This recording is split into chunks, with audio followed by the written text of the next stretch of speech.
నమస్తే V3 news కు స్వాగతం. నేను మారుతీరామ్. బులెటిన్ లో ముందుగా హెడ్లైన్స్ చూద్దాం. నిజామాబాద్ రూరల్ ఎమ్మెల్యేకు కరోనా పాజిటివ్. చికిత్స నిమిత్తం హైదరాబాద్కు బయలుదేరిన బాజిరెడ్డి గోవర్ధన్.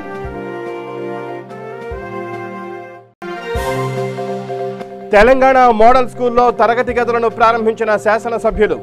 ప్రభుత్వ పథకాలను విద్యార్థులు సద్వినియోగం చేసుకోవాలని కోరిన ఎమ్మెల్యే మహిపాల్ రెడ్డి. విద్యుత్ బిల్లుల భారం మోపడాన్ని నిరసిస్తూ ఆందోళనకు బీజేపీ రాష్ట్ర కమిటీ పిలుపు. కార్యకర్తలు పాల్గొనవద్దని కోరిన రాష్ట్ర అధ్యక్షులు బండి సంజయ్. మెదక్ జిల్లా కేంద్ర ఆసుపత్రిలో కరోనా నిర్ధారణ కేంద్రం. వెల్లడించిన ఆసుపత్రి సూపరింటెండెంట్ డాక్టర్ చంద్రశేఖర్. గుంటూరు జిల్లా ఆటో నగర్లో భారీ అగ్ని ప్రమాదం. 40 లక్షల రూపాయల ఆస్తి నష్టం. ఇక బులెటిన్లో డీటెయిల్స్ చూస్తే అధికార టీఆర్ఎస్ పార్టీకి చెందిన నిజామాబాద్ రూరల్ ఎమ్మెల్యే బాజిరెడ్డి గోవర్ధన్కు కరోనా పాజిటివ్ నిర్ధారణ అయింది. దాంతో ఆయన ఆదివారం సాయంత్రం చికిత్స నిమిత్తం హైదరాబాద్కు బయలుదేరారు. గత 3 రోజులుగా దగ్గు, గొంతు నొప్పి, జ్వరంతో బాధపడుతున్నారు. ఎమ్మెల్యే బాజిరెడ్డి ఆయన సతీమణి పరీక్షలు చేయించుకున్నారు. ఎమ్మెల్యే బాజిరెడ్డికి పాజిటివ్ రాగా ఆయన భార్యకు నెగిటివ్ రిపోర్ట్ వచ్చింది.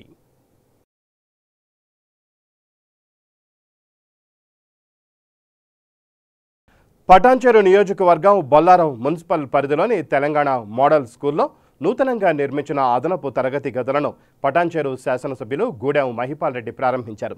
అనంతరం స్కిల్ డెవలప్మెంట్ సెంటర్ భవనాన్ని కూడా ప్రారంభించారు. ఈ సందర్భంగా ఆయన మాట్లాడుతూ తెలంగాణ ప్రభుత్వం విద్యార్థుల భవిష్యత్తుకు పెద్దపీట వేస్తోందన్నారు. ప్రభుత్వ పథకాలను విద్యార్థులు సద్వినియోగం చేసుకోవాలని కోరారు. महिला इंडस्ट्री मैनेजमेंट वालों मॉडल स्कूल ट्रेडिशनल रूम्स అలాగే స్కిల్ డెవలప్మెంట్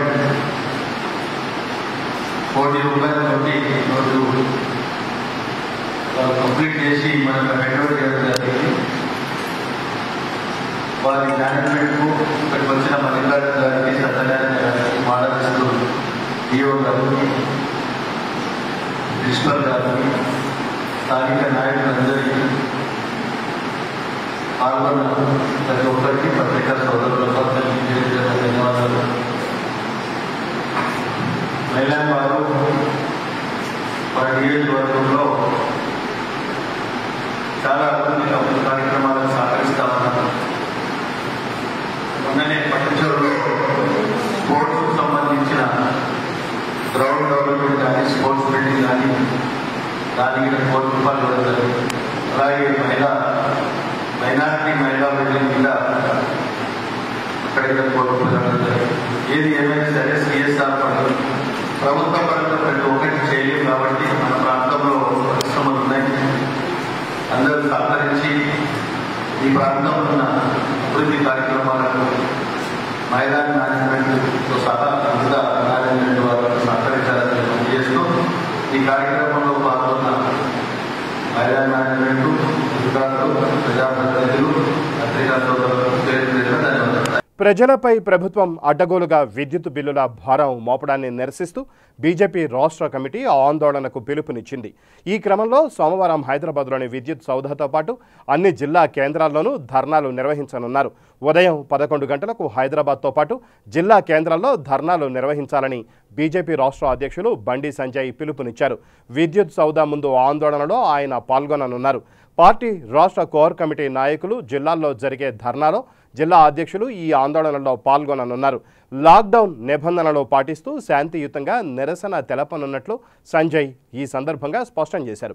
కాగా సోమవారం నాటి ధర్నాలో కార్యకర్తలు పాల్గొనవద్దని సంజయ్ కోరారు.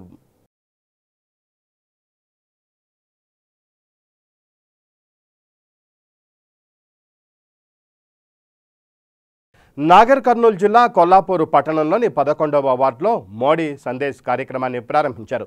ఈ కార్యక్రమంలో భారతీయ జనతా పార్టీ ఆధ్వర్యంలో దేశ ప్రధానమంత్రిగా రెండవసారి గెలిచి సంవత్సర కాలం పూర్తయిన సందర్భంగా బీజేపీ ప్రభుత్వం అమలు చేసిన అభివృద్ధి పథకాల గురించి ఇంటింటికి వెళ్లి వివరిస్తున్నారు.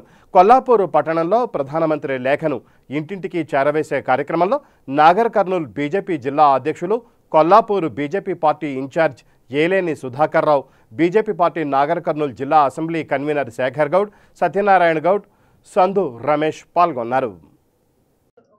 ఎంతమంది పిల్లలు? పెద్దబాబు సెకండ్ ఇయర్ అయిపోయింది, పని చేస్తున్నాడు. మా ఆయనకి హెల్త్ సరిగా ఉండదు.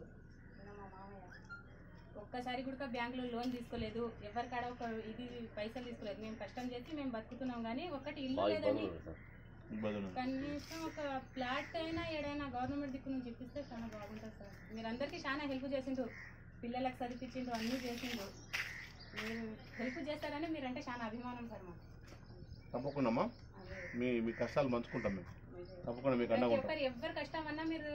సంగారెడ్డి జిల్లా రామచంద్రాపురం పట్టణంలో ఐఎన్టీయూసీ మండల అధ్యక్షులు రవీందర్ నాయక్ ఆధ్వర్యంలో ప్రజా పోరాట గిరిజన విద్యార్థి సమితి జాతీయ అధ్యక్షులుగా ఎన్నికైన వినోద్ నాయక్ను ఘనంగా సన్మానించారు.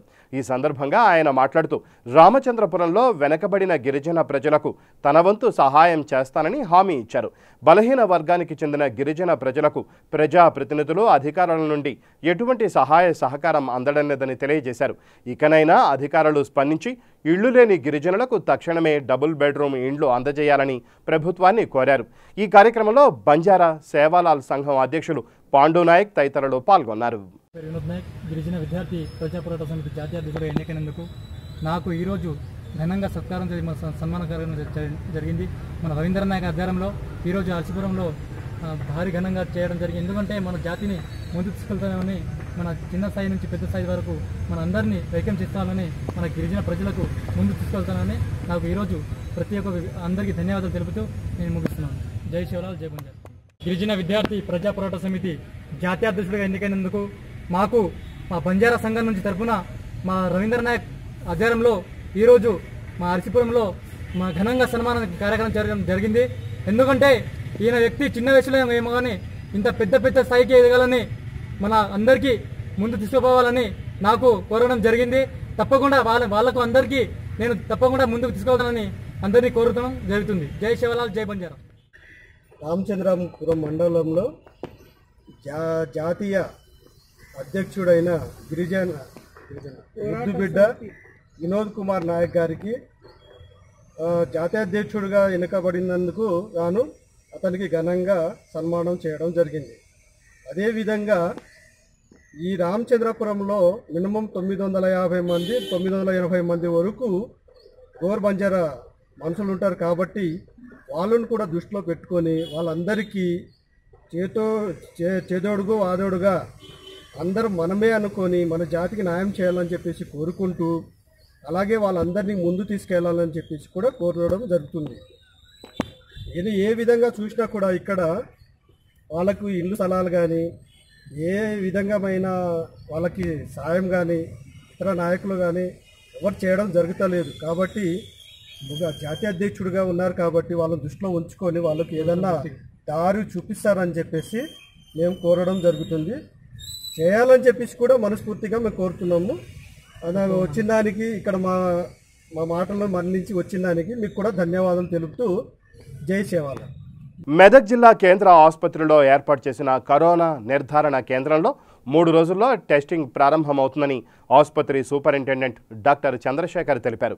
డాక్టర్ చంద్రశేఖర్ మీడియా సమావేశం ఏర్పాటు చేసి వివరాలు తెలియజేశారు. జిల్లాలోని వివిధ ప్రాంతాల్లో గల కరోనా అనుమానితుల నుంచి శాంపిల్స్ సేకరించి నిర్ధారణ కోసం మెదక్ సెంటర్కు పంపుతామన్నారు. ఈ విషయంలో ప్రజలు ఎలాంటి ఆందోళన చెందాల్సిన అవసరం లేదన్నారు. కరోనా వైరస్ వ్యాప్తిని కట్టడి చేసేందుకు ప్రభుత్వం చర్యలు తీసుకుంటోందన్నారు. ప్రత్యేకంగా ఏర్పాటు చేసిన ల్యాబ్లో వైరస్ బయటకు రాకుండా పకడ్బందీగా ఏర్పాట్లు చేస్తున్నట్లు పేర్కొన్నారు.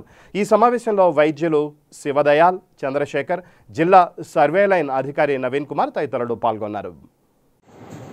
మొన్న మన ఎమ్మెల్యే గారు, ఈ కలెక్టర్ గారు ఈ కోవిడ్ ల్యాబ్ను మనం ఇనాగ్రేట్ చేయడం జరిగింది. ఆల్మోస్ట్ అన్ని జిల్లాల్లో కూడా ఇవి స్టార్ట్ అవుతున్నాయి. ఫస్ట్ ఫేజ్ కింద 8 సెంటర్లు వాళ్ళు సెలెక్ట్ చేయడం జరిగింది. అందులో మనది ఉంది, గద్వాల ఉంది, కొత్తగూడెం ఉంది. అలాగే మనది కూడా స్టార్ట్ చేయడం జరిగింది. బట్ చాలామంది ప్రజలు, ఈ చుట్టుపక్కల ప్రజలు కావచ్చు, మెదక్ జిల్లా వాసులు కావచ్చు, ఎవరు కూడా భయపడాల్సిన అవసరం లేదు. ఎందుకంటే ఇక్కడ పేషెంట్స్ రారు, ఓన్లీ శాంపిల్స్ మట్టుగా వస్తాయి. ఆ శాంపిల్స్ కూడా హైలీ సపరేట్ మెకానిజంలో వస్తాయి. అవి మేము అక్కడికి వెళ్ళి మళ్ళీ వాటిని ఐసోలేట్ చేయడం కూడా, వైరస్ ఐసోలేట్ చేయడం కావచ్చు, ఆ టెస్ట్ చేసే పద్ధతి కూడా చాలా సేఫ్టీ మెజర్తో ఉంటుంది. సేఫ్టీ క్యాబిన్ ఉంటుంది, ఆ క్యాబిన్లో పెట్టే చేస్తాం. దాని గురించి ఈ వైరస్ ఎవరికో అంటుకుంటుంది అనే భయభ్రాంతులు అవసరం లేదు.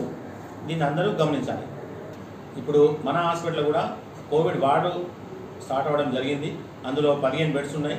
తర్వాత 8 ఐసీయూ బెడ్స్ ఉన్నాయి, 2 వెంటిలేటర్స్ ఉన్నాయి. ఎనీ ఎమర్జెన్సీ ట్యాకిల్ చేయడానికి కూడా హాస్పిటల్ సిబ్బంది కూడా రెడీ ఉన్నది. ఫిజిషియన్స్ ఉన్నారు. అందరూ గాలికి పోవాలంటే వీలు కాదు కాబట్టి, అందరి మొత్తం రాష్ట్రం అంతా హైదరాబాద్కి పోవాలంటే కూడా ఇబ్బంది కాబట్టి, ఈ గవర్నమెంట్ ఈ సరైన నిర్ణయం తీసుకుంది. ఇది మన రాష్ట్రంలోనే కాదు, అన్ని రాష్ట్రాల్లో కూడా ఇదే విధంగా జరుగుతుంది. ఈ శాంపుల్స్ కూడా ఈ కోల్డ్ చైన్ మెకానిజంలో 108లో వస్తాయి. మళ్ళీ రిపోర్ట్స్ కూడా మళ్ళీ మేము ఇవ్వడం జరుగుతుంది. తర్వాత దీని గురించి మీ భయభ్రాంతులు పడవలసిన అవసరం లేదు.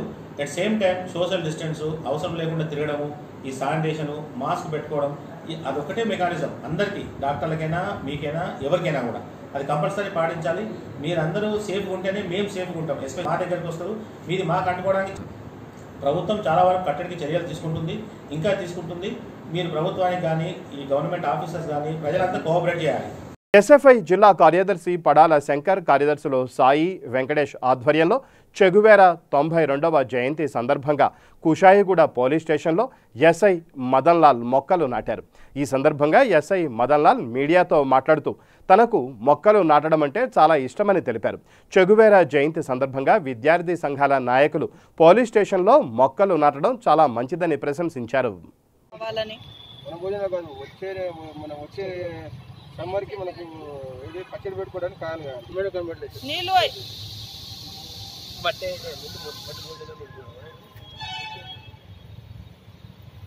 ఫోటోలు తీసుకున్నావా? కిలోమీటర్ దూరం నీళ్ళు పట్టండి.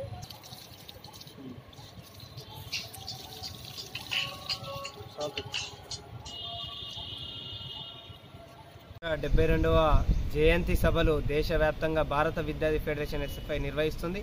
దీనిలో భాగంగా కుషాయిగూడ పిఎస్లో ఎస్ఐ సార్తోని చెట్లు నాటడం తీసుకోవడం జరిగింది. చెట్లు నాటడం అంటే చాలామంది కొంతమంది వెనుకడుగేసే పరిస్థితి ఉంది.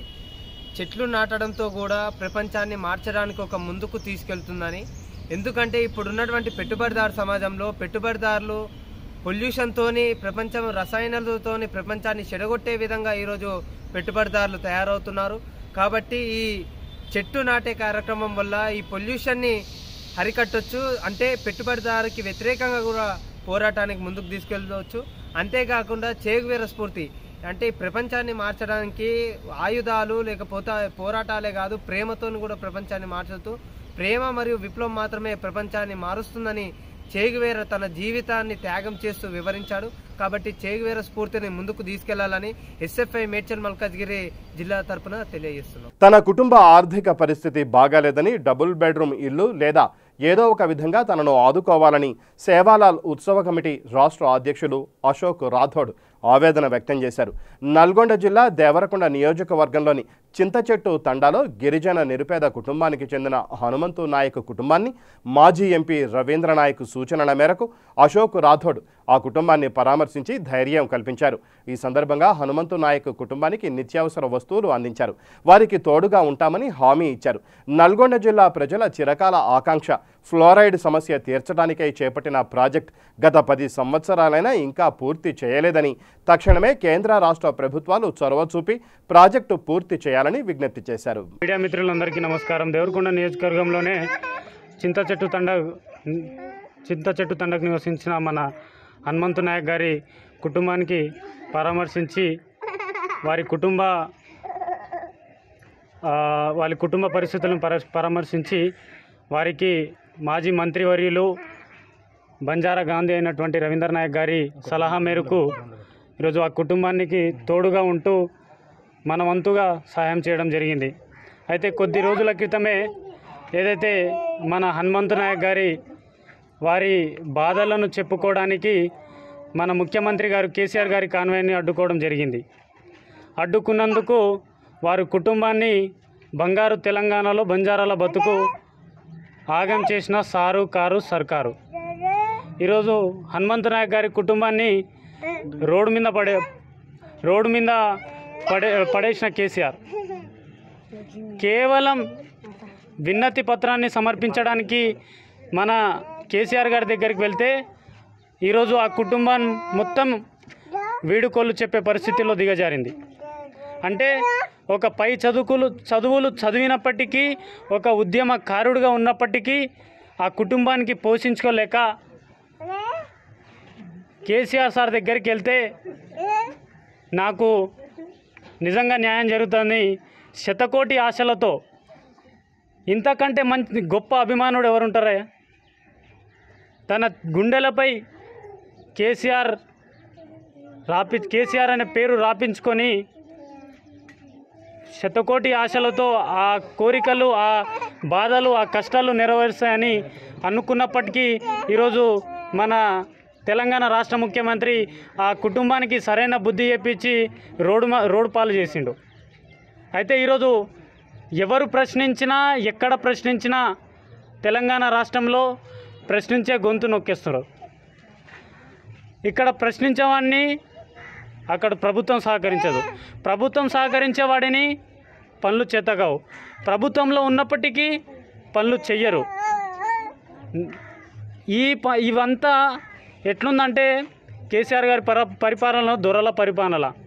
ఈరోజు అన్నిటికీ ఏది చూసినా పేద గిరిజన కుటుంబాలని నాశనం చేస్తున్నారు. ఇప్పుడు నాలాంటి వాళ్ళు ఎవరైనా ప్రశ్నిస్తే వాళ్ళపైన జైలు శిక్షలు, అట్రాసిటీ కేసులు. తారీఖు తెలంగాణ ఆవిర్భావ దినోత్సవం సందర్భంగా 6 ఏళ్ళు కంప్లీట్ అయింది. పూర్తి చేసిన సందర్భంగా నేను సార్కి కలుద్దాం అనుకుని లాస్ట్ ఇయర్ నుంచి అనుకున్నాను. అదేవిధంగా నాకు నేను 2012లో తెలంగాణ ఉద్యమంలో పార్టిసిపేట్ చేసి ఎన్నో కార్యక్రమాల్లో పాల్గొన్నా. నా పేరు Hanumanthu Nayak. Last time sir కలుద్దాం అనుకుని కలవలేకపోయినా, మరియు సార్ ఏ మీటింగ్లో అయినా నేను అటెండ్ అయ్యేవాడిని. ఖచ్చితంగా సార్ స్పీచ్లన్నీ విని నేను ఇంటికి వచ్చేవాడిని. అయితే మొన్న 6 ఏళ్ల సందర్భంగా దురదృష్టంతో నేను లెటర్ రాసుకొని సార్ దగ్గర మర్యాదపూర్వకంగా కలుద్దాం అనుకున్నాను. కానీ నాకు పోలీస్ వాళ్ళు ముందర నుంచి అడ్డుకోవడంతో నేను కాన్వాయ్ ముందర నుంచి పోదాం అనుకుని కాన్వాయ్ ముందర వచ్చేసరికి దాని కింద పడ్డా, స్లిప్ అయ్యి. దాని ముందర నాకు నా చేతిలో లెటర్ ఉంది, ఆల్రెడీ ఇద్దాం అనుకున్నా, వినతి పత్రం ఇద్దాం అనుకున్నా. అక్కడ నుంచి పోలీసు వాళ్ళు తీసుకుపోయి పోలీస్ స్టేషన్లో పెట్టి కేసు వేసారు.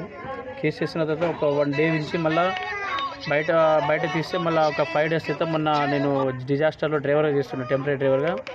ఆ డ్రైవర్కి దానికి ఇక్కడ పోతే మా ఆఫీస్ దగ్గర పోతే నీకు తీసేసిర్రు అని చెప్తే ఇంకా దానికి ఎట్లా బాధపడి ఇంకా ఇంటికి వచ్చేసిన. ఇప్పుడు మేము 2010 నుంచి కూడా మేము కేసీఆర్ అంటే మాకు చాలా అభిమానం. మేము ఆయన 2010 నుంచి కూడా మా ఊరిలో అందరూ కాంగ్రెస్ పార్టీలో ఉండేవాళ్ళం.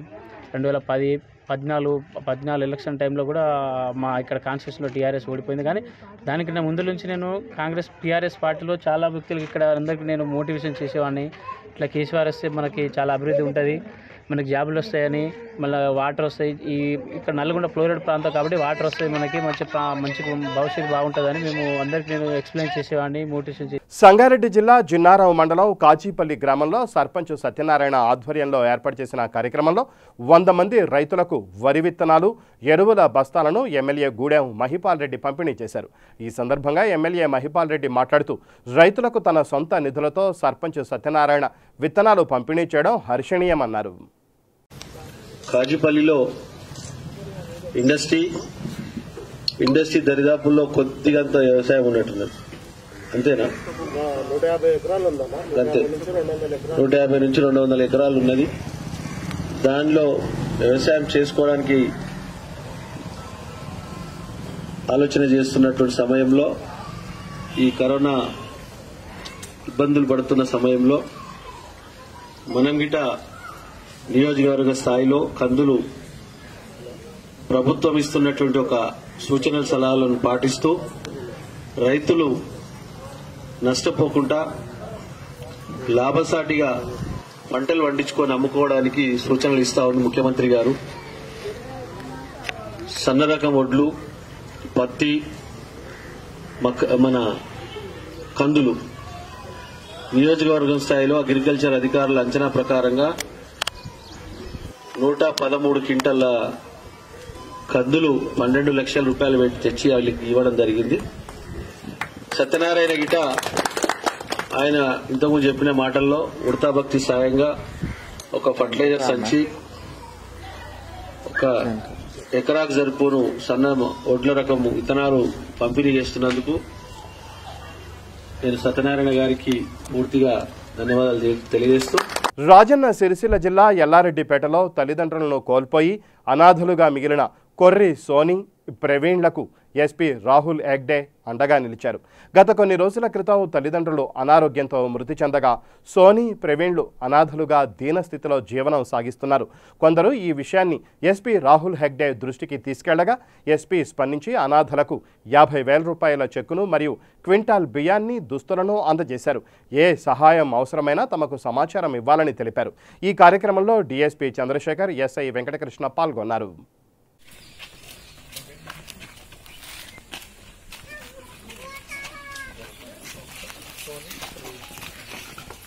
దూరం దూరం చేతికి కొంచెం దూరం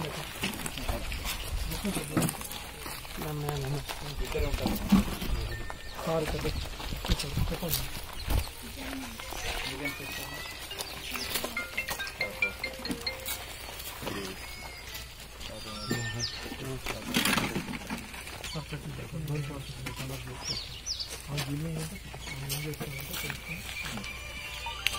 ఏం చేస్తారు మా ఇదే చేస్తారా, కంటిన్యూ చేస్తారా? ముందే మన షాప్ పెట్టేస్తే షాప్ చూసుకుంటారా? షాప్ పెట్టిస్తే చూసుకోగలుగుతాం అన్నాడు సార్. చూసుకోగలుగుతాం సార్, సొంతంగా షాప్ పెట్టిస్తాడు మీకు. బ్యాంక్ అట్లా లోన్ గవర్నమెంట్ నుంచి లోన్ ఇప్పించి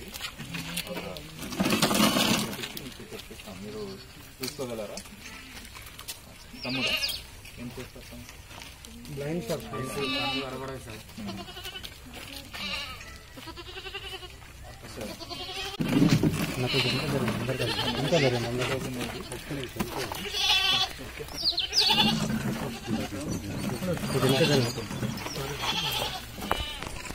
కొంచెం చేతిటాను.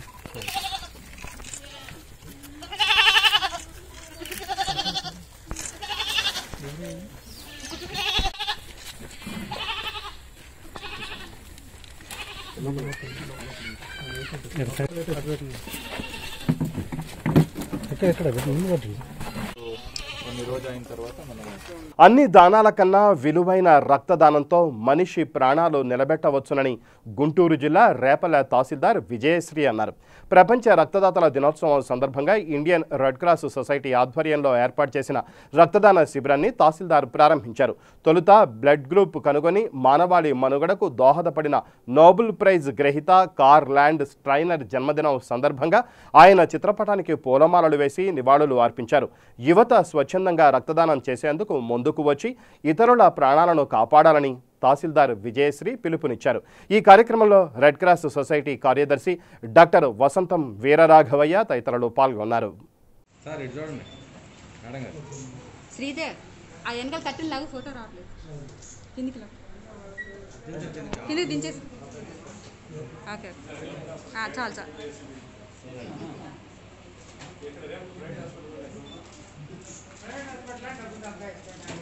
సార్ మేడం ఇది చూడండి, ఇది చూడండి, చూడండి, ఇది చూడండి ఒక్కసారి.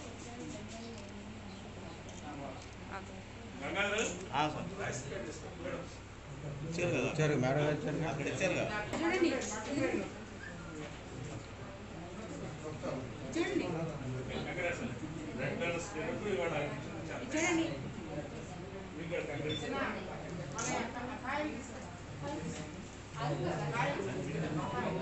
పుత్తూరు ప్రభుత్వ ఆసుపత్రిలో శ్రీ సిటీ వారు అందించిన కరోనా టెస్టింగ్ కియాస్క్ను ఎమ్మెల్యే ఆర్కే రోజా ప్రారంభించారు. సరిహద్దు రాష్ట్రాల నుంచి వచ్చే వారిని ఖచ్చితంగా టెస్ట్ చేసి రాష్ట్రంలోకి అనుమతించాలని, ప్రజలు కూడా స్వచ్ఛందంగా స్వచ్ఛత, పరిశుభ్రత పాటించాలని పిలుపునిచ్చారు.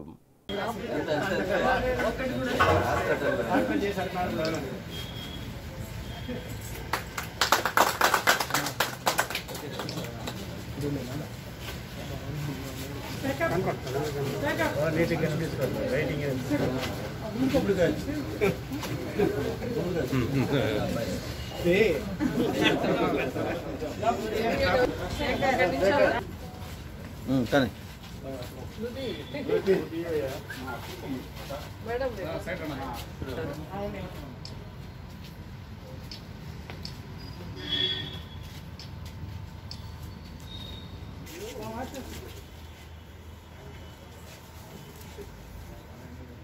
గుంటూరు ఆటో నగర్లో భారీ అగ్ని ప్రమాదం సంభవించింది. సాయంత్రం 4 గంటల సమయంలో కరెంటు ట్రాన్స్ఫార్మర్లో స్పార్క్ వచ్చి పక్కనే ఉన్న అట్టల కంపెనీకి చెందిన అట్టల మెటీరియల్ మీద పడడంతో భారీ అగ్ని ప్రమాదం జరిగింది. సుమారు 40 లక్షల రూపాయల ఆస్తి నష్టం జరిగి ఉంటుందని యాజమాన్యం చెబుతోంది.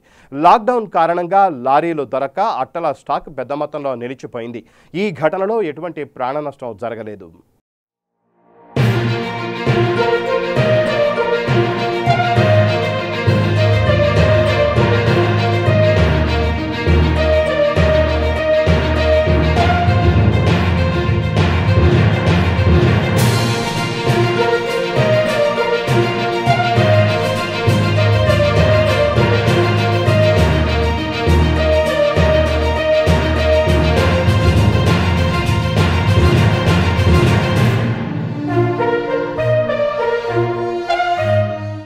ప్రొద్దుటూరులో కరోనా వైరస్ విస్తరించడానికి ప్రభుత్వ అధికారులే కారణమని ప్రొద్దుటూరు బీజేపీ కన్వీనర్ గొర్రె శ్రీనివాసులు ఆరోపించారు.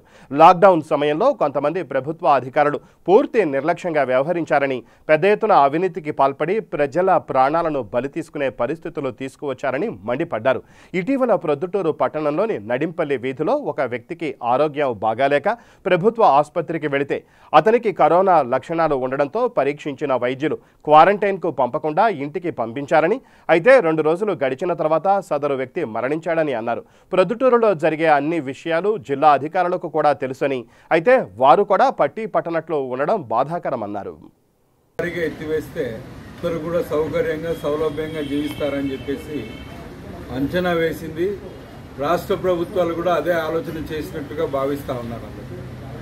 కానీ దురదృష్టం కొద్దీ ఏంటంటే లాక్డౌన్ ఎత్తివేసినప్పటి నుండి ప్రజలకు స్వేచ్ఛ రావడం బదులు కరోనాకు పూర్తి స్వేచ్ఛ వచ్చి మొత్తం ప్రజలను కబలించే స్థాయికి తీసుకొచ్చింది.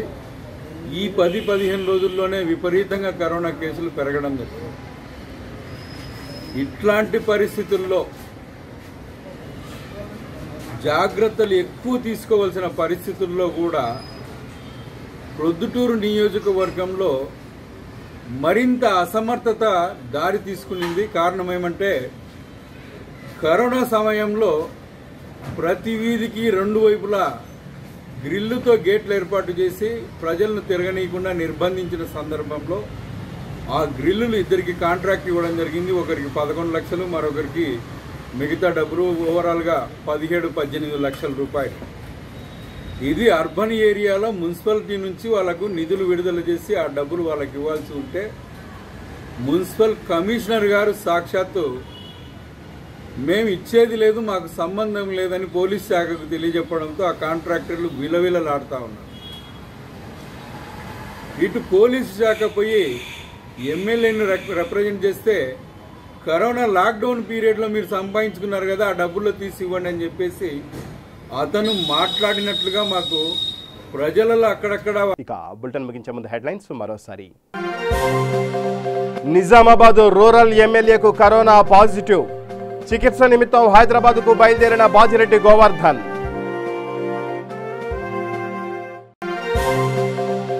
తెలంగాణ మోడల్ స్కూల్లో తరగతి గదులను ప్రారంభించిన శాసనసభ్యులు. ప్రభుత్వ పథకాలను విద్యార్థులు సద్వినియోగం చేసుకోవాలని కోరిన ఎమ్మెల్యే మహిపాల్ రెడ్డి. విద్యుత్ బిల్లుల భారం మోపడాన్ని నిరసిస్తూ ఆందోళనకు బీజేపీ రాష్ట్ర కమిటీ పిలుపు. కార్యకర్తలు పాల్గొనవద్దని కోరిన రాష్ట్ర అధ్యక్షులు బండి సంజయ్. మెదక్ జిల్లా కేంద్ర ఆసుపత్రిలో కరోనా నిర్ధారణ కేంద్రం. వెల్లడించిన ఆసుపత్రి సూపరింటెండెంట్ డాక్టర్ చంద్రశేఖర్. గుంటూరు జిల్లా ఆటో నగర్లో భారీ అగ్ని ప్రమాదం. 40 లక్షల రూపాయల ఆస్తి నష్టం. ఇవి ఈ బులెటిన్ విశేషాలు. మరిన్ని న్యూస్ అప్డేట్స్ కోసం చూస్తూనే ఉండండి V3 న్యూస్. లక్ష్యం సమాజ హితం.